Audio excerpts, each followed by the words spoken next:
What's it like to be back in camp after the break? Um,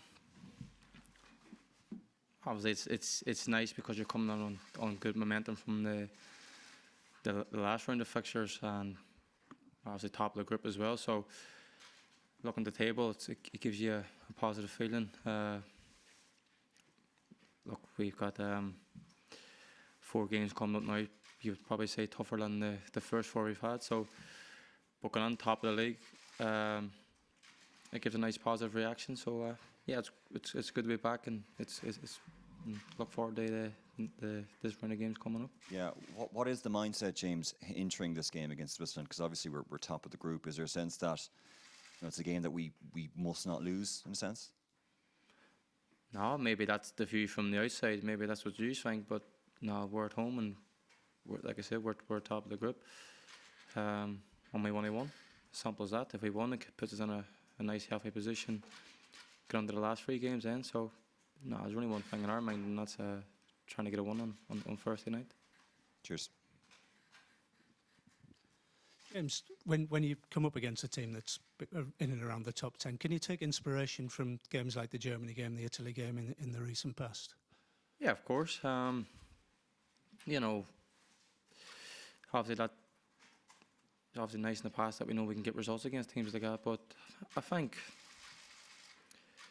when you play the so-called bigger sides and you're kind of probably not given as much as a chance, that kind of riles you up a bit and thinks, well, gives you that extra bit of motivation to say, well, we want to go out here and show that we're a good side, that we've got good players as well, and put it up against them. And it gives a good opportunity on first day we're at home to go out there and put it up against them and, test ourselves and see how we get on and try and get that one.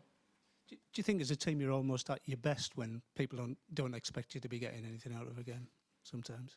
I find not just in football, I think just in life, if someone questions you and tells you you can't do something or they don't give you much of a chance, you kind of find that extra motivation to say, well, I'm going to show you, I'm going to show you that I can. So I think just naturally that kind of riles you up a bit more. So yeah, look, if the more people write us off and more people don't give us a chance, the better as for us, because like I said, it gives you that extra sense of motivation to say, well, I'm going to show you that we can and prove you wrong.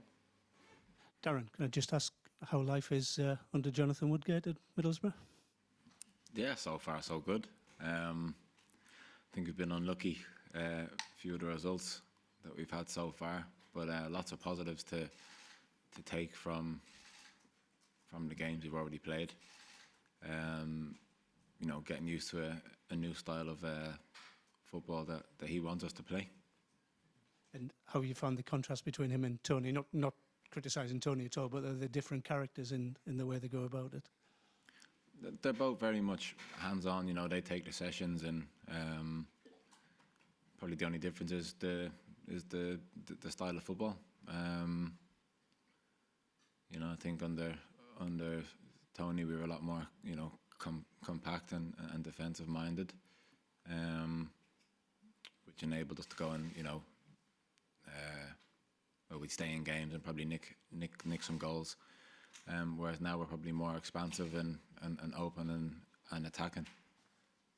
So I think all the lads are enjoying it. It's a new kind of experience for them. But so far so good. What's it been like having Robbie around the place? A bit strange? Normal. I see him here now. I see him every day at the club, so it's been normal. All the rest of the lads like him, so he's fit straight into the club and into his role. Have you been showing him around? No, I haven't. He found his way around, without needing my help. So as I said, he settled in just fine. James, about just in terms of belief coming into this Switzerland game, would the belief in the squad be that these are Ireland and Switzerland, two very much evenly matched sides, rather than thinking of them as being the top seed and more like of the superpower type teams, Italy, Germany types? Is that the mindset going into this game, that you're very much on an even keel? No, I wouldn't say so. Personally, that's not my view. Personally, like obviously I can't speak for everyone, but no, like I said, like I think now there's a good kind of atmosphere around the place in the sense of, you know, where you won every game we go on, and that's the aim. So, and we're at home as well. So, look, confidence comes from winning games. We've won 3 so far. People might say, "Oh, well, 2 is against Gibraltar," and so what? We still won. So still winning gives you confidence. So yeah, we're confident going to the game, and it's just another opportunity to get 3 points on the board and really grasp this opportunity now to try and go and get another European Championship. Obviously, with international games, there's always key players missing from both sides. It's happened to us over the last couple of years. So when the team sees players like Shaqiri and Zuber missing this week, is that something that you sort of give an extra boost to confidence, or is it just very much like business as usual? No, I think it's the latter, just business as usual. You know, they're still good players. You know, they're in the top 10 ranking in the world for a reason, so they still got good players. So we respect them, we won't fear them, and we'll take the game to them. So no matter who's playing, like that's the aim. We're only quite imposing ourselves on them, and do what we can and do what's needs must. By all means necessary, they get a result. James, could I just ask you about Stoke? Obviously, expectations really high again this season. Why hasn't it clicked? And do you think the manager will be given time to get things right? I certainly hope so. Like I see every day how hard he works and how passionate he is.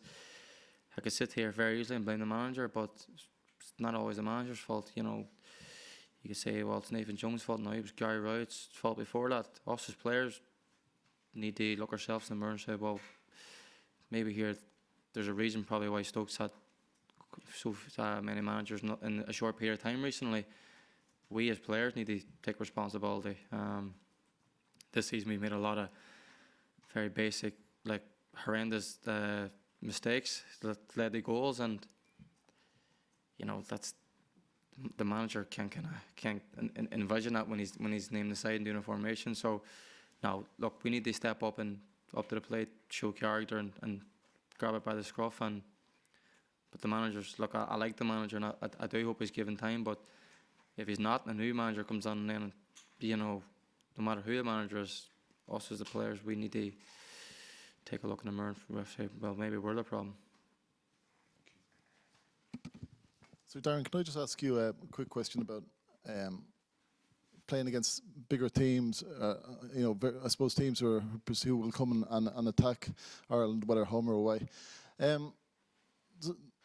Naturally, periods throughout the game, there's going to be a scenario where the defence takes a very deep line. You know, oftentimes they'll be camped on the edge of the box. As a goalkeeper's perspective, would you rather them sort of step up a bit, give you a bit of space there to look, or does it give you a sort of a more protection almost? Just from your perspective, how does it affect your sort of? There's going to be times in every game where you know you're going to need to defend, and you're going to have everybody behind the ball. Obviously, you mentioned earlier they'll be missing some key players. Still doesn't mean they're not going to be good. They're not going to have periods in the game where they dominate the ball. You've seen with us in games in the past, we've defended for 10 minutes or whole parts of the game. It's part of football. Obviously you don't want to be camped on the edge of your box for the whole game and just inviting the pressure, but it's needed at times. I think we've shown we're more than capable of doing it when needed. But that's not to say we're just going to go out on Thursday and just sit back and defend. I think we've shown already we're out to attack and cause problems when we can and take it to other teams. Yes, we'll respect them. I don't think we should go out there in fear and just defend. We'll be definitely going there trying to get a result. We're only halfway through the group. There's still lots to change teams to play each other. So we'll go out there obviously trying to win the game on Thursday and then go from there.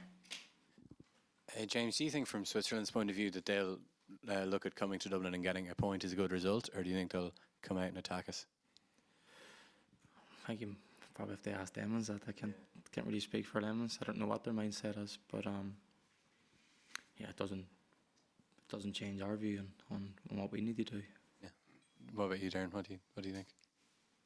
Again, like I said, I'm not in their camp. I'm not in their head. I don't know what they think. They may think they should come here and win the game comfortably. Again, that's down to them. We'll have our own game plan, our own way of on how we're going to play. How they view us, how they view the game, or their thoughts on the game, I'm not really too bothered about, to be honest. Cheers. No problem. James, you played a couple of games at left back this season for Stoke. How are you finding that position? Yeah, I'm enjoying it. Obviously, learning as each game goes on. I'm going to make mistakes along the way while I'm learning it. Yeah, that's natural. But yeah, I think I'm embracing it and I'm enjoying it. And like I said, I'm learning as each game goes on. So if I have to play there, come forward, then great, so good. And just a quick one on Nathan Collins. Obviously, you play with him week in, week out. He's captained the side a couple of times. How is he as a player and as a leader at such a young age? It's refreshing because he's not your typical young modern day footballer now. He's kind of got that old school mentality where it's not all flash and brash. It's he's focused on how he's perceived as a footballer, not how he's perceived on social media and things like that. So he's level headed. He's taking it all in the stride. He's very composed on and off the pitch, which is a nice trait to have. The lad's definitely got a big future in the game, and obviously being a teammate of his at Stoke, it's good for Stoke, and obviously being international as well, it's good for Ireland going forward. So yeah, without putting too much pressure on him, I think the lad's going to have a big career.